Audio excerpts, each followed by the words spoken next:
everybody, welcome back to Marie's Kitchen. I'm so glad you're here. Today we are making coconut cream pie, which is one of my personal favorite desserts, and I have received so many requests for this one. Thank you for your requests. I love hearing from you guys and keep them coming. It took me a little while to get this one finalized because I wanted it to be, first of all, completely delicious and also easy enough for anyone, even people who are new to baking. So this recipe meets both of those criteria, and I think you're really gonna love it. Let's get started.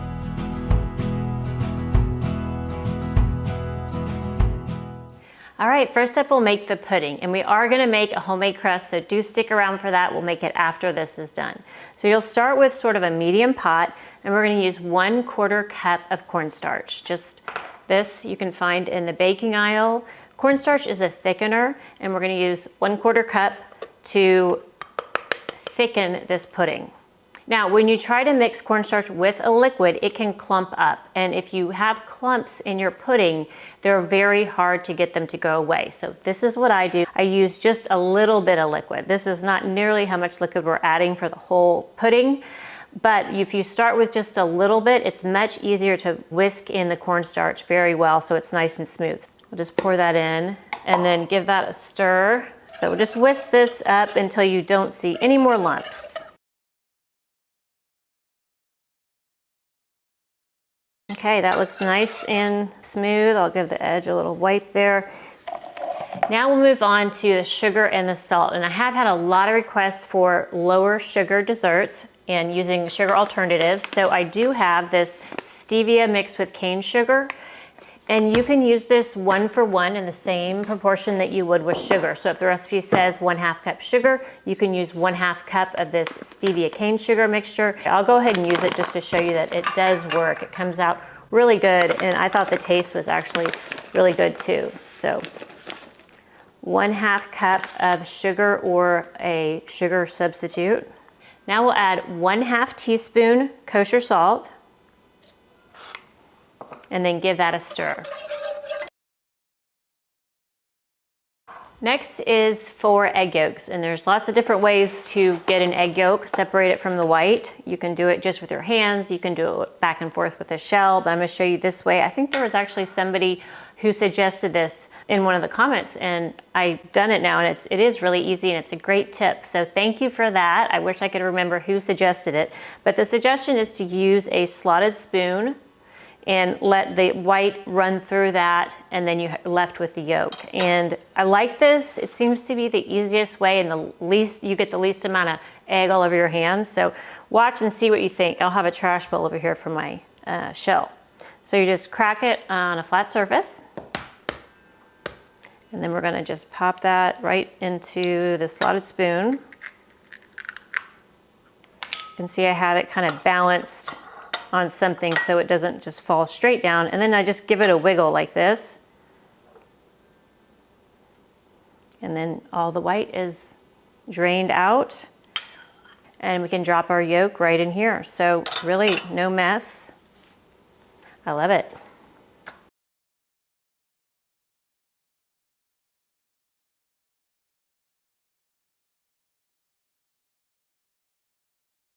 So there we have our 4 egg yolks, and we can save the whites for another use. My daughter last time made meringues with them, or another great thing is just an egg white omelet, which is delicious. And if you haven't seen my omelet technique, be sure to check that out. I have an omelet hack that is so easy.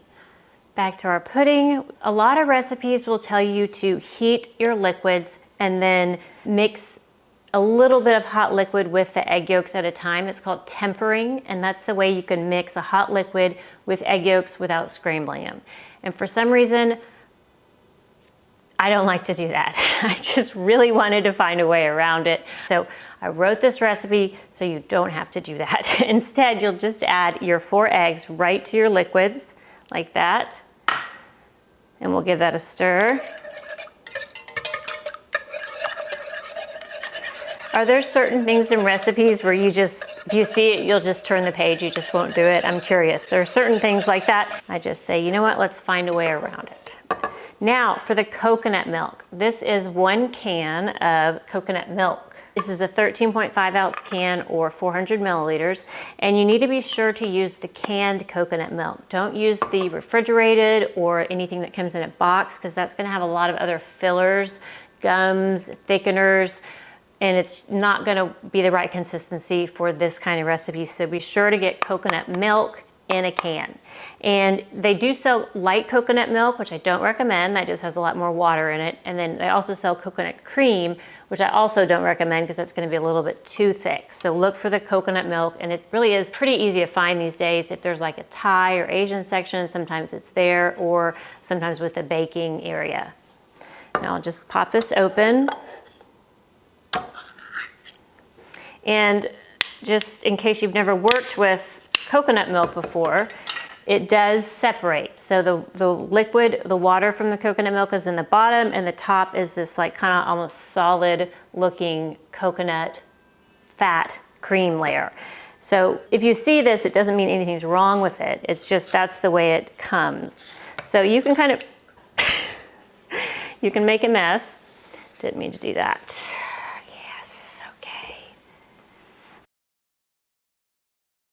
Have to go back and start adding bloopers to these.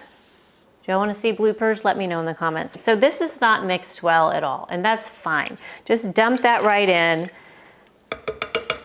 Just make sure you get it all the fat part, all the liquid, everything goes in. So that's 1 can of coconut milk. Next is heavy whipping cream. And we're going to use 3/4 cup of heavy whipping cream. And then we'll add that to our pan. Now we're ready to head over to the stove. Finally, let's go. We're gonna turn it to about medium-high heat.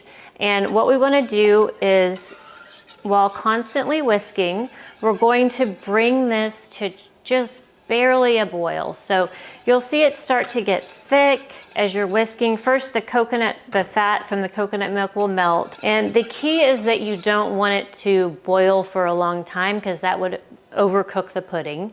You also don't want to just leave it there without whisking, because that would just cook a layer on the bottom. So as long as you're whisking and watching to make sure you see it when it starts boiling, you should be fine.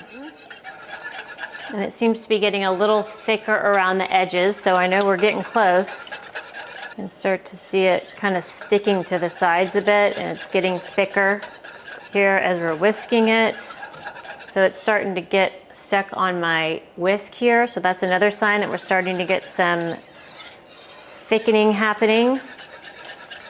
So we'll just keep stirring, and so I can see it sticking to the whisk there, some solid pieces. That means it's starting to thicken. So just keep stirring. You can see that kind of sticking to the sides. So we know that this is reached a boil. So now we're gonna turn it down to low and stir for about 1 more minute, just to kind of thicken everything. Okay, we'll turn off the heat. In total, that was about 6 minutes. So in 6 minutes, you can make homemade pudding. And the great thing, I can't wait to tell you about this recipe, is that you can use it for coconut cream pie like we're doing today. You can use it for vanilla cream pie. You could turn it into chocolate cream pie, banana cream pie. So this basic recipe can be used in a whole variety of ways. Now the next step is to add 1 teaspoon vanilla extract. Wow, it smells delicious. Now, it's optional if you want to add a little bit of coconut flavor. I think this tastes a little bit like sunscreen to me. So optional if you want to put this in. I use about a 1/2 teaspoon, nothing more, or it's going to taste too artificial.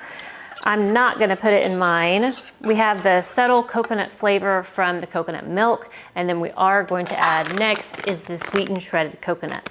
Now, what I've noticed with this pie, thanks to my very perceptive test kitchen, which is my 11 and 14-year-old kids, they say, and I think it's true, when you use the coconut milk in this recipe, it can be a little gritty. So what I'm gonna do is strain it. You definitely don't have to, but you really do notice a little bit of grit, a little bit of pieces of coconut. So we're just pushing it through a fine mesh strainer here, and that will keep out any grit that was in the coconut milk.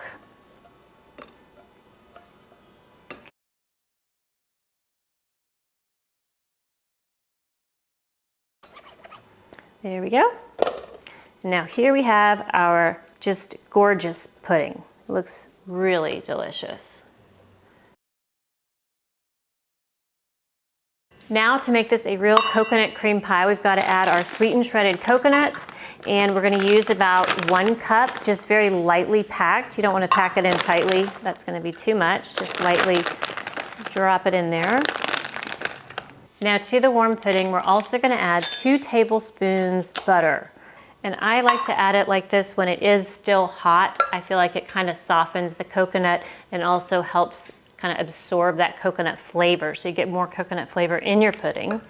So be sure to add it when it's still warm. And then you just stir that up, and this filling is done.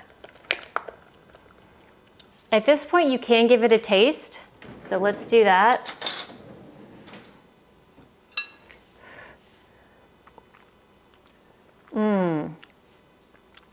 Oh, delicious. It's not too sweet. It's creamy, got coconut flavor. Oh, and let me mention one thing about tasting your pudding. If you're going to taste the pudding, which you should, just don't use the same spoon and put it back in, because the saliva in your mouth, which gets on the spoon, can cause the starch molecules to break up and release the water, which they're holding on too tight right now. So that will make your pudding very watery. The other thing to remember is not to over stir it. If you continue stirring and whisking, you again can break the starch molecules down, which will cause them to release water, and you'll end up with a watery pudding. So avoid those 2 things, and your pudding should stand up well in the refrigerator. I am going to show you how to make a homemade crust. So we're kind of doing this backward, but I made this one yesterday. So we're going to go ahead and pour our filling in it, because you can pour the filling while it's warm right into the pie crust. You have your blind baked crust here. We'll pour our warm pudding right into the pie crust. Doesn't that look so good? Oh my gosh.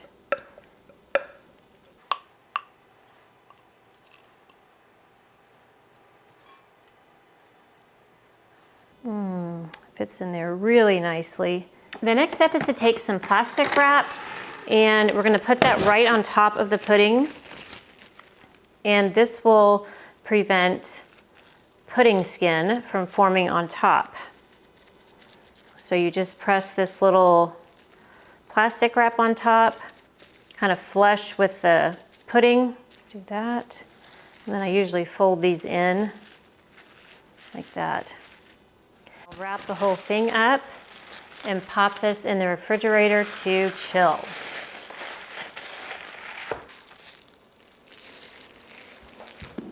If you don't have your crust ready, or if your crust hasn't fully cooled yet, you do need to have a completely cool crust before you put the filling in. You can store it in a Pyrex like this, and you will still need to put the plastic on top so you don't get the pudding skin. So same thing, just press it against it, fold it in, pop the top on, and this goes in the refrigerator. So this is a great thing to make ahead. If say you're planning for Easter or some spring celebration, make this ahead, and then you can add it to your crust. Now when you do add this to your crust after chilling it, it is gonna feel very thick, but don't worry, that's what you want. You want a nice thick pudding going into that pie so you can cut it. So we'll put this back in the fridge. Now we have the pudding in the refrigerator, and now it's time to make the whipped cream. Now normally I would make the whipped cream right before serving, but one of my very loyal viewers, Chef Lloyd, suggested that I use 1 tablespoon instant vanilla pudding powder in the whipped cream, and that will stabilize the whipped cream, which means you can make it ahead. You can make it 2 days ahead, and it will hold up in your refrigerator. It won't turn to water or deflate. So I love this tip. I didn't know about it. Y'all are teaching me so much, and I love that I can then come back and share with everyone else who's watching. So keep those tips coming. This is such a neat one, and I did see they do have a sugar-free instant vanilla pudding if you'd rather do a sugar-free version, but you do want to be sure to use the instant vanilla pudding, not the cook and serve. The instant vanilla pudding has something called modified cornstarch in it, and that is cornstarch that will serve as a thickening agent without having to have heat. So as you saw with the pudding, we had to have heat to activate the cornstarch to thicken it that way, but this is modified cornstarch, so this does not need heat, and will activate right there with the liquid and keep it stable for several days. Y'all know I love make-ahead tips, and this is a great one, especially on busy holidays. Okay, so we'll just take 1 tablespoon of the instant vanilla pudding mix, and that actually adds a little extra flavor too, and some sugar, so it's really nice.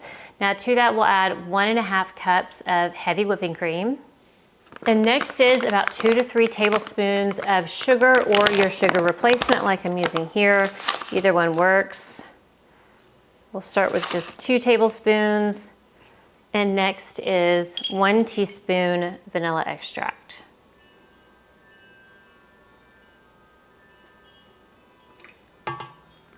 Now we'll grab this whisk attachment, put that in, mix it up. Now with the remaining vanilla pudding powder, I'm just going to drop that into a Ziploc bag. And then you can label it, or you can just, sometimes I'll just tear off a piece of the box like this and just pop that in there, and so you remember what it is. And then next time you want to make whipped cream, you'll have your vanilla pudding powder right there ready to go. All right, the whipped cream is done. Looks good. We've got some nice peaks there. Okay, I'll move this over to a bowl here. All right, now the stabilized whipped cream can go in the refrigerator for up to 2 days. Then you pop it out, put it on your pie when it's ready to serve. Now, as promised, I am going to whip up a pie crust so you can see how to do that, and then I'll also show you how to roll it out and blind bake it in the oven. I know this is a long video. If you're still watching, let me know. Comment something like crust, watching the crust, so I can know y'all are still there.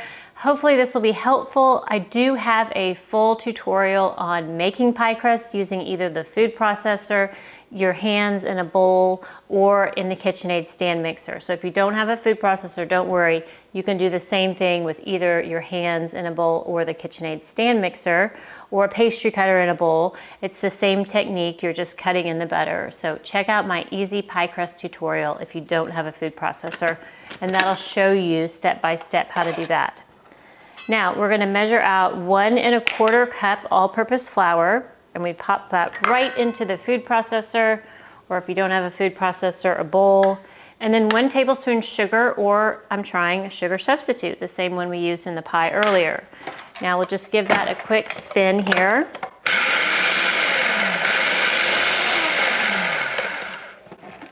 Next up is 1/2 cup, or 113 grams of unsalted butter. And that's another question I've had a lot, is can you use salted butter and leave out the salt? Yes, you can. The only reason I don't do that is because it's habit. I've always used unsalted butter and added salt. The other reason is that you can't always know how much salt is in salted butter. It can vary by brand. So it just is more reliable to use unsalted butter and add your own salt. But either will work. If you have salted butter, go ahead and use that. Just make sure it's nice and cold. And then if you do use the salted butter, just leave out the salt. And if you have other questions, just leave them in the comments. I am here to help you. Now we'll pulse that about 5 or 6 times.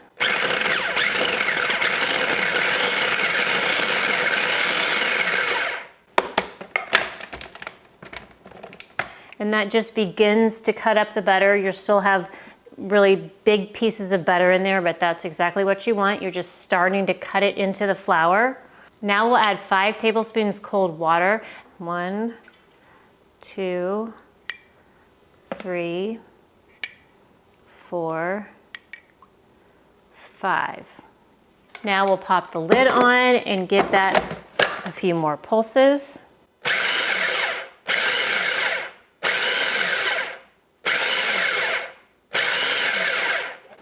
About 5 pulses there, and it looks great. It still looks very dry, of course, in the food processor. You can see it looks really dry in there.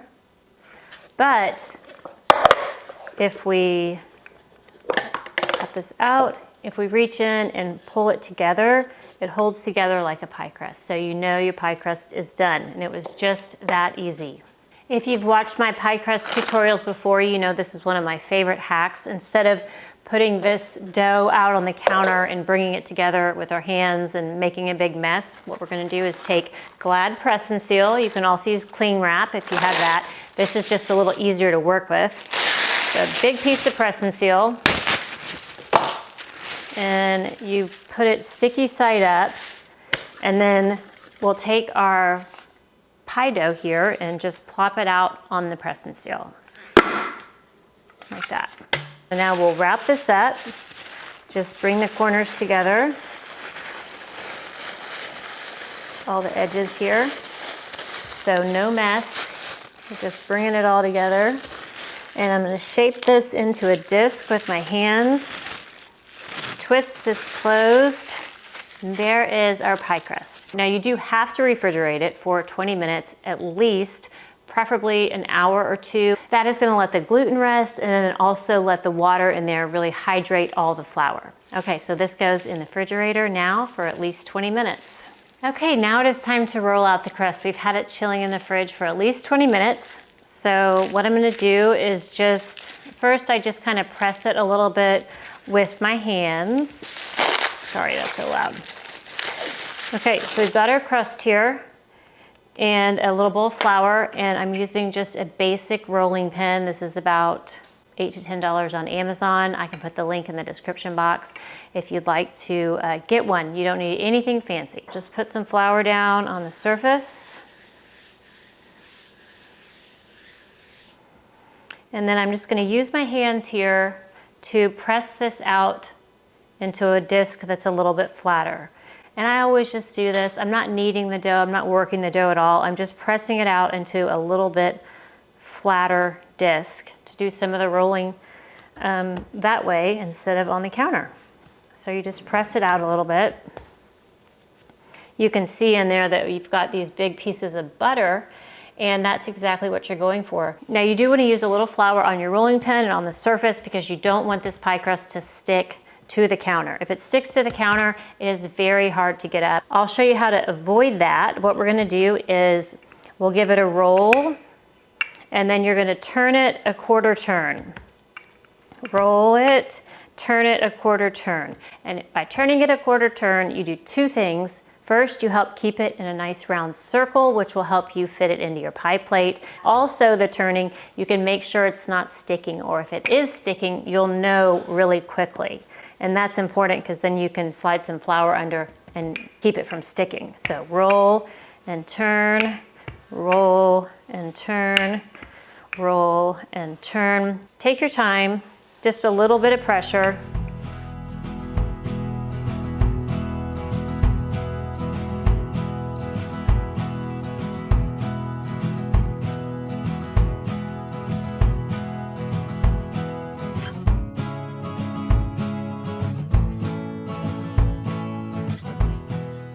So now what we'll do is take our pie plate, and this is a 9-inch Pyrex. I love these pie plates. Whatever you happen to have at home will work as long as it is not a deep dish pie plate or like a 12-inch pie plate. This crust won't fit it. So the way you tell if you've rolled out your crust enough is you place the dish right on top, and you should have about 2 inches around the outside. Now I just flip it over like that, and then lift it, set it into the center of the pie plate, and unfold it. And there is your pie crust, and it looks great. Now we'll set it gently into the pie plate. You don't want to stretch it in. You just set it down in like this. And then we'll create the edge. To do that, we will simply fold this under, and we're going to set it on this lip right here. So fold it under itself and then set it on the lip. Fold it under and set it on the lip. And if your pie plate doesn't have a lip, which some don't, just form an edge as best you can, and then maybe see about getting a pie plate that has a lip. I think they really, really help with keeping the crust up in place. Now you'll notice I didn't go around and cut off the edges with scissors. That's because I like to have a really thick edge.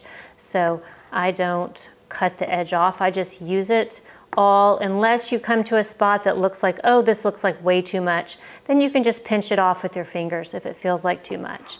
And after a few times, you'll get the feel for it. This looks like kind of a lot here. I might pinch off that. and then fold this under, fold under. And just to be clear, you're folding it and resting it on the lip of the pie plate. You're not folding it under this lip here. You rest it on there. Okay, and it is starting to get a little bit sticky because it's been sitting out for a while, but that's okay. We're gonna be quick here. For the decorative edge, I'm just gonna use 2 fingers and my knuckle. That creates a nice kind of fat, fluted edge. And if it gets a little sticky, just put your knuckle and your fingers in a little flour. And then I'm gonna try to go slow here so you can really see how to do it. Some people have said, slow down on the edge. So it's 2 fingers here, and then the knuckle in the middle. 2 fingers and the knuckle.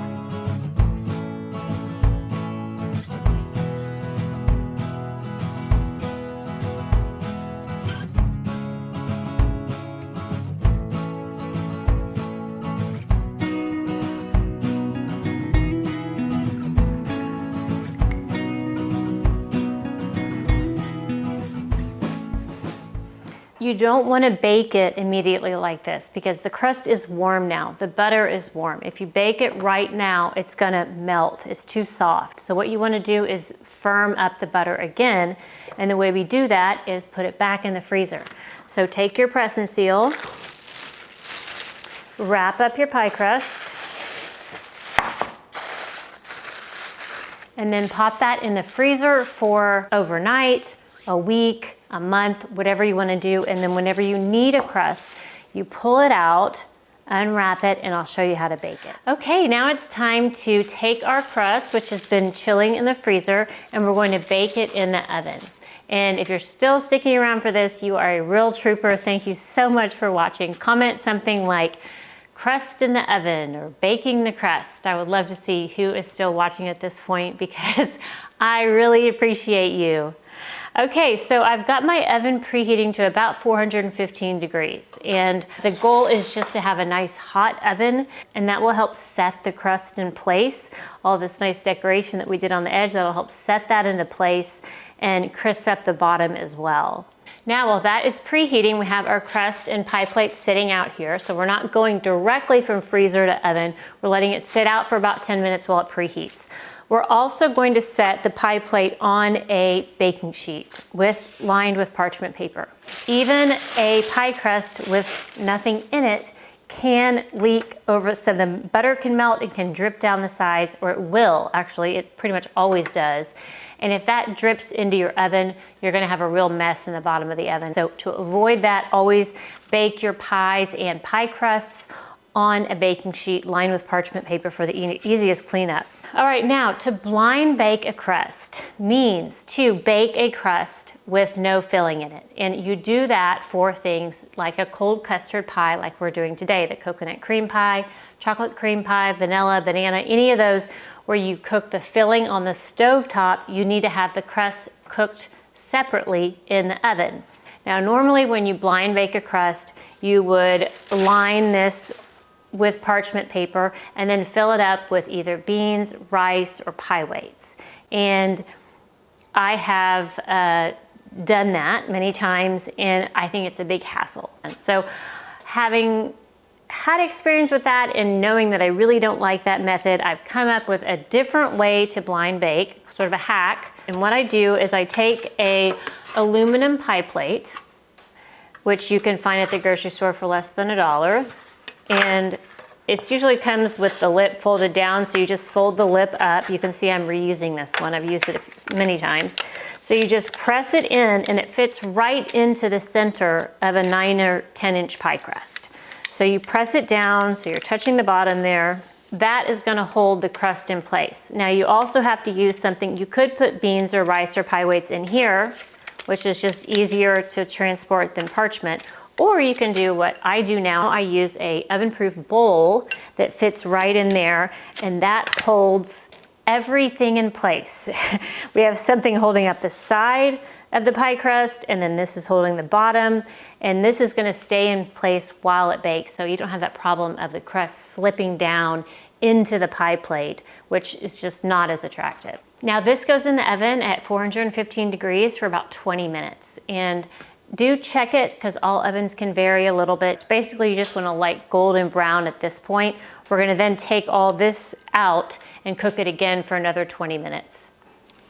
All right, the timer just went off, so we're going to grab our pie crust out of the oven. It's done with the first baking for blind baking the crust.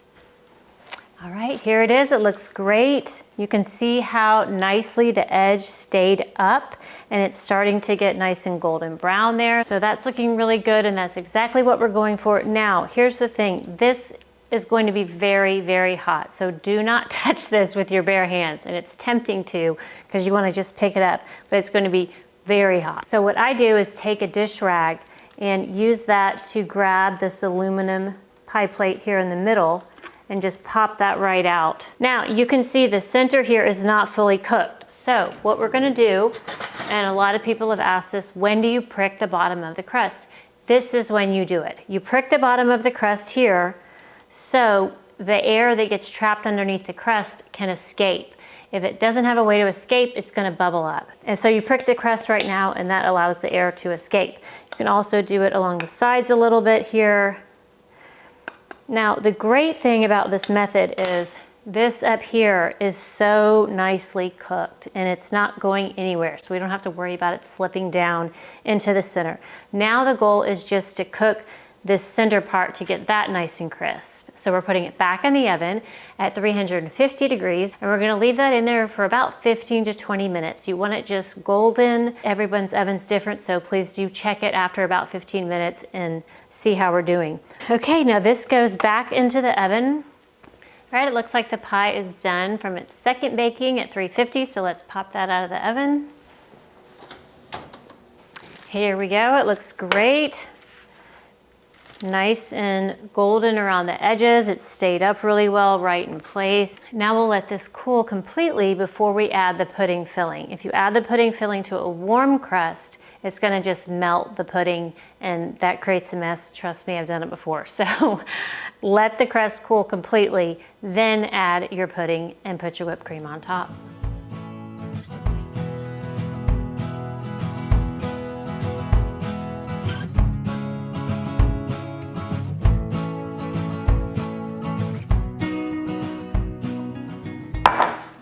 All right, that looks great. There is our coconut cream pie, all done with a scratch-made crust, homemade filling, stabilized whipped cream for the top. I can't wait for you to try this one.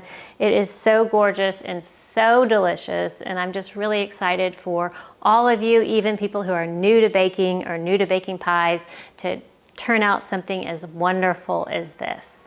If you like this video, be sure to give us a thumbs up. It means so much to me and also to YouTube. Also, leave me a comment. Let me know if you try this recipe, if you think you're gonna try it, if you like it, what else you'd like to see. I love to hear from you, and I love your questions. I always try to answer all of those. For this recipe and more, head over to my website, mariesaba.com. There you can go and print out this recipe and all my recipes. And if you like, put them in a notebook and make your very own Marie's Kitchen Cookbook for free. My goal is to give you some really easy recipes that turn out great every time, so you can build some confidence in the kitchen and feel really inspired to share good food with people that you love. From my kitchen to yours, thank you.